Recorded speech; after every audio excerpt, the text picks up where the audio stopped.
ঝনক বুড়ো কিন্তু আজকে আমাকে ভয় দেখাতে গিয়ে নিজেই ভয় পেয়ে গেছে। Good morning everyone, welcome back to the channel Rojnamcha. ছুটির দিনগুলো যে কোথা থেকে হুশ করে কেটে যায় বোঝাই যায় না। একটা ছুটির দিন কেটে গেল আর 3টে মাত্র পড়ে আছে। আজকে যদিও শনিবার, কিন্তু আজকে যেহেতু সেকেন্ড স্যাটারডে, রাকেশেরও ছুটি আছে। আজকের দিনটাও বেশ বাড়িতে আনন্দ করে কাটবে। আজকে আরেকটা আনন্দের দিন, তার কারণ আমাদের বাড়িতে আজকে আবার 2 ছোট্ট গেস্ট আসছে। চেরিবেরির বাবা আগামীকাল ঘুরতে যাচ্ছে। ঠিক ঘুরতে বলাটা ঠিক হবে না, মানে বিজনেসের কাজে একটুখানি মন্দারমণিতে যাবে। তাই চেরিবেরি তো বাবাকে ছাড়া থাকতে কষ্ট পাবে, তাই আমি বলেছি এখানেই চলে আয়, যেহেতু ছুটি আছে। ঝনকের যেমন যখন বাবার মেদিনীপুরে প্রোগ্রাম থাকে আমরা রুমদের বাড়িতে গিয়ে থাকি, তেমন ওদের বাড়িতে প্রবলেম হলে আমি বলি এখানে এসে থাকতে। আর আমার যেহেতু ছুটি আছে তাহলে এলে তো কোনো প্রবলেম নেই। যদি স্কুল থাকতো তাহলে না হয় ব্যাপার হতো একটা, কিন্তু যেহেতু ছুটি তাই জন্য আমি বলেছি চেরিবেরিকে আজকে এখানেই আসতে। আচ্ছা, চেরিবেরি আসবে ঠিকই, কিন্তু আসবে অনেক রাত করে। তোমাদের সাথে সমস্তটাই শেয়ার করবো। চলো ব্লগটাকে শুরু করা যাক। ঝনকের জন্য কয়েকদিন আগে এটা অর্ডার করেছিলাম, আজ এলো। এটা হলো ঝনকের জন্য একটা স্নিকার্স কিনেছি। আসলে ওর একটাও স্নিকার্স ছিল না, শু ছিল অনেকগুলোই, কিন্তু ঝনকের না খুব জুতো হারায়। একটা করে জুতো কেনার আগেই দেখি আরেকটা করে জুতো হারিয়ে গেছে। এই স্নিকার্সটা কিনেছি। রাকেশ বলল দামটা একটু বেশি লাগছে। আসলে এটা দেখেই আমার এক দেখায় এত পছন্দ হয়েছে যে না নিয়ে পারলাম না। 1000 টাকা মতো দাম নিয়েছে জুতোটার। আসলে ঘুরতে যাবো তো সামনে, আমরা না হয় কিছু কেনাকাটা করলাম না, কিন্তু ও তো ছোট, ওর জন্য টুকটাক কিছু কিনি। সামনে থেকে একটু ভালো করে তোমাদেরকে দেখিয়ে দিই জুতোটা। সকাল সকাল গিফট পেয়ে ঝনক বেশ খুশি হয়ে গেছে। এই দেখো, এক ডাকে চলে এসেছে জুতোটা ট্রায়াল দিতে। অনলাইনে জামা তো সবসময় কিনি, কিন্তু জুতো কিনলে না মনে হয় মাপটা বোধহয় কোথায় গোলমাল হয়ে যাবে। আজকে কিন্তু দেখলাম জুতোর মাপটা একেবারে ঠিকঠাক এসেছে। 10 নম্বর জুতোটা ঝনকের অর্ডার দিয়েছিলাম, একেবারে ঠিকঠাক। একটু সামান্য বড়, তাতেও ঠিক আছে। জুতোটা পরে যে একটু হেঁটে নিতে হবে সেটা কিন্তু ও জানে। দেখো কাণ্ড।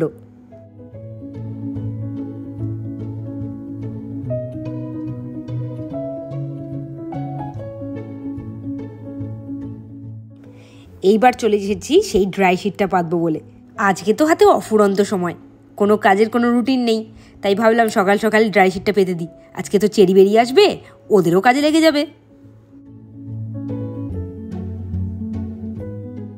এইটা অর্ডার করেছিলাম তো সবচেয়ে বড় সাইজটা, কিন্তু এসেছে দেখলাম যেটা, তাতে পুরো খাটটা কভার করলো না। এটাই সবচেয়ে বড়, তাতেই এই অবস্থা। ছোটোগুলো ভাগ্যিস কিনিনি, তাহলে তো হতোই না।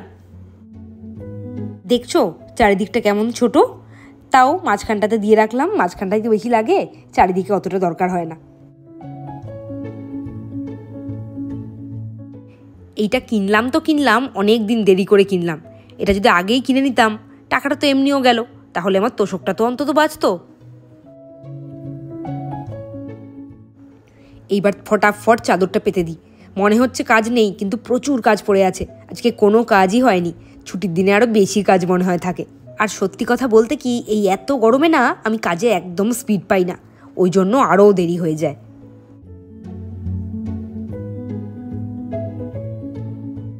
অনেক দিন ধরে 2টো বেল ফ্রিজে পড়েছিল, আর ফ্রিজের জায়গা হচ্ছিল না। বেলে তো এমনিই জায়গা বেশি লাগে, তার মধ্যে একটা বেল তো পুরোপুরি পচে গেছে।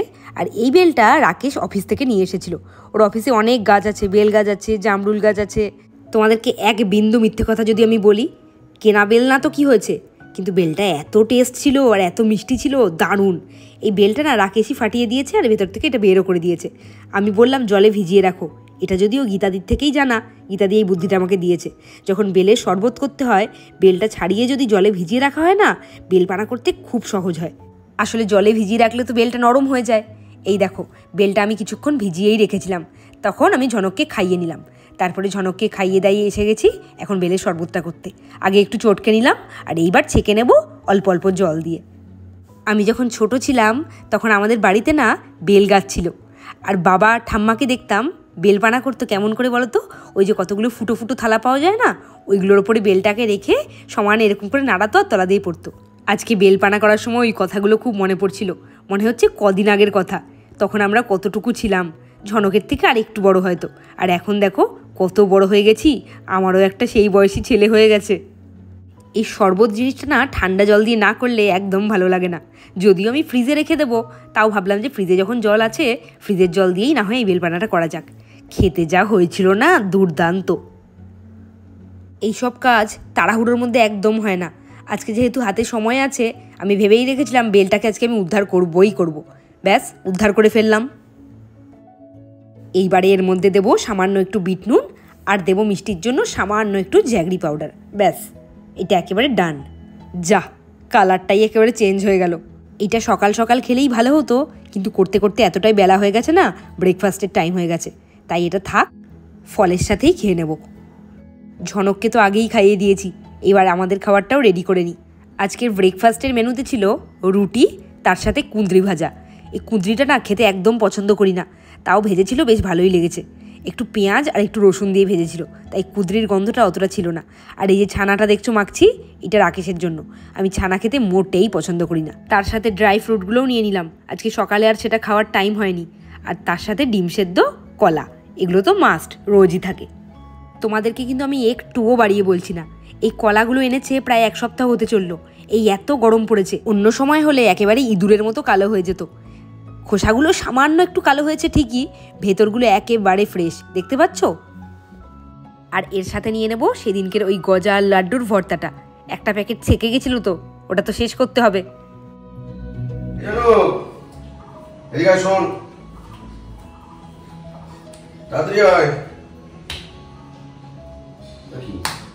তুমি ফ্রক নাকি?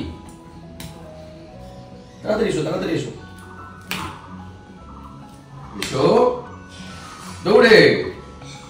ফোনটা তো ফোনটা একটু ওখানে রেখে দাও, ওইখানে টেবিলে রাখো, রাখো টেবিলে, ওই টেবিলে। কাজ করে করে হাঁপিয়ে গেছি, ডালিম ছাড়ানোর দায়িত্ব দিয়েছি ওকে, এই পাশে আমি ফল কাটছি। রাকেশ বেদানা ছাড়িয়ে দিয়ে চলে গেছে, এবার আমি ফলগুলো ভাগ করে নিই। ফল কাটতে গেলে এই কাজটা সবচেয়ে বেশি টাইম টেকিং আর বোরিং কাজ। এই যে বেদানা ছাড়ানো, এটা ছাড়িয়ে দিলে কাজ মনে হয় অর্ধেক হয়ে গেল। এইবারে এর সাথে দিয়ে দিই বেলপানাটা। অন্যান্য দিন শ্বশুরমশাইয়ের প্লেটটাতে দেখো একটা কলা আছে, ছানা আছে। আজকে না তাড়াতাড়ি দিয়ে এসেছি, বলেছি একটা রুটি দিয়ে ওগুলো খেয়ে নাও, ফল আজকে কাটতে আমার দেরি হবে। আমাকে দিয়ে যাচ্ছে টিকটিকিটা, ওর গায়ে ছুড়লেই চিৎকার করছে।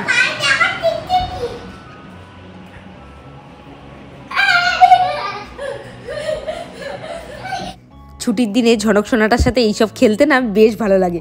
দেখো কি করছে ও, আমি যখন ওকে টিকটিকিটা দিচ্ছি তখন দেখাচ্ছে ও ভয় পাচ্ছে, এদিকে নিজে টিকটিকিটা হাতে ধরে আমার গায়ের মধ্যে দিয়ে যাচ্ছে। মাঝে মধ্যে এরকম ছোট হয়ে যেতে বেশ ভালো লাগে, আর যখন সেটা ঝনকের মুখে হাসি ফোটায় তখন তো আরও ভালো লাগে।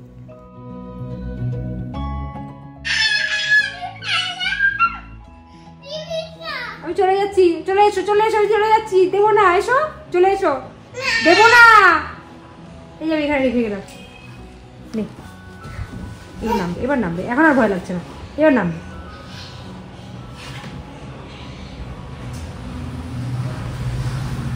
আমার গায়ে ছুটবে। ওই দেখো, আমি স্নান সেরে বেরিয়ে দেখছি আমার ঝনক সোনাটা কত বড় হয়ে গেছে। খেলাধুলা হয়ে যাওয়ার পর পুরো ঘরটাকে গুছিয়ে রাখছে, আর আমাকে জিজ্ঞেস করে যাচ্ছে আমি কি গুড না ব্যাড, আমি কি গুড বয় না ব্যাড বয়।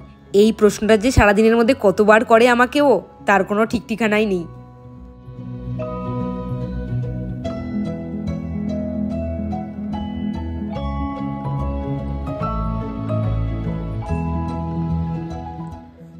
দুপুরের খাওয়া দাওয়া তো হয়ে গেছে, আর তোমাদেরকে সকালে আজকে বললাম চেরিবেরি আসবে, মনটা খারাপ হয়ে গেল, চেরিবেরি আজকে আর আসবে না। তাই ভাবছি ঝনকের দিয়াকে আজকে নিয়ে আসা যাক, তার কারণ ঝনক তো খুব বায়না করবে, সকাল থেকে জানে চেরিবেরি আসবে, রাত্রিবেলা পড়ে এসে দেখে চেরিবেরি আসেনি, তখন তো খুব বায়না শুরু করবে। তাই দিয়াকে রেখে যাতে একটু বায়নাটা কমে, তাই জন্য ঝনকের দিয়াকে ভেবেছি নিয়ে আসবো। আর ঝনক এখনো পর্যন্ত ঘুমোয়নি, 3টে বেজে গেছে, গিয়ে দেখি ও কি করছে, তোমাদেরকেও দেখাচ্ছি, দাঁড়াও।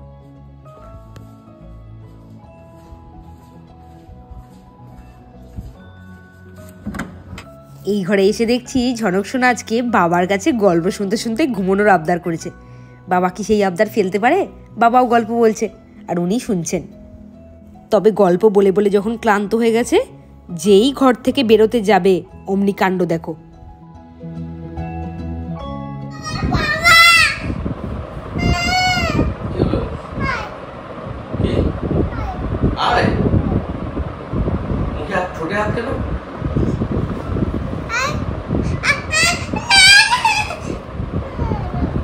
ঘুমোবে তো, গল্প শুনলে তো তোমার ঘুম হচ্ছে না। গল্প বলবো না, তাহলে আমি পাশে শুয়ে থাকছি, ঠিক আছে? এইভাবে ডাকলে কেউ কি উপেক্ষা করতে পারে? শেষ পর্যন্ত ছেলের পাশে শুতে বাধ্য হলো।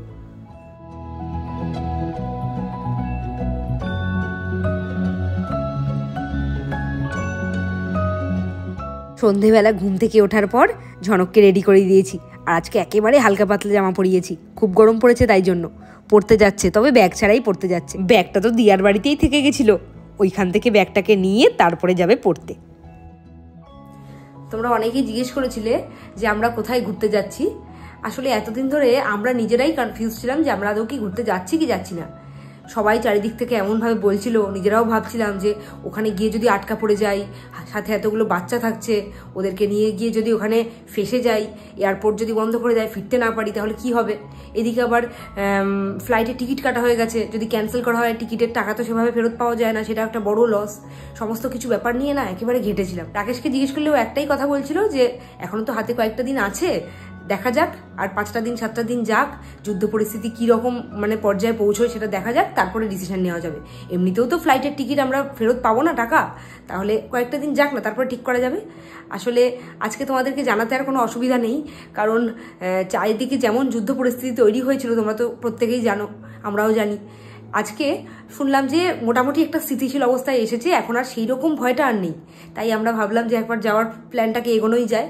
আমরা সবাই মিলে অরুণাচলে যাচ্ছি, আর আমাদের যাওয়ার কিন্তু বেশি দিন দেরি নেই। আজকেই 9-10 তারিখ, আর আমরা যাচ্ছি ঠিক 15 দিন পরে, 25 তারিখ আমাদের ফ্লাইট। আমরা বাড়ির সবাই মিলে যাচ্ছি অরুণাচল। ওখানে গিয়ে খুব মজা হবে, আর ওখানে গিয়ে কি কি করব তোমাদের সাথে তো সমস্তটাই শেয়ার করবো।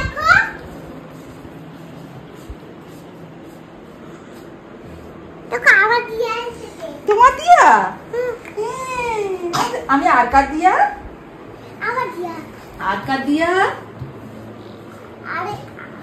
বলো, আর কার দিয়া?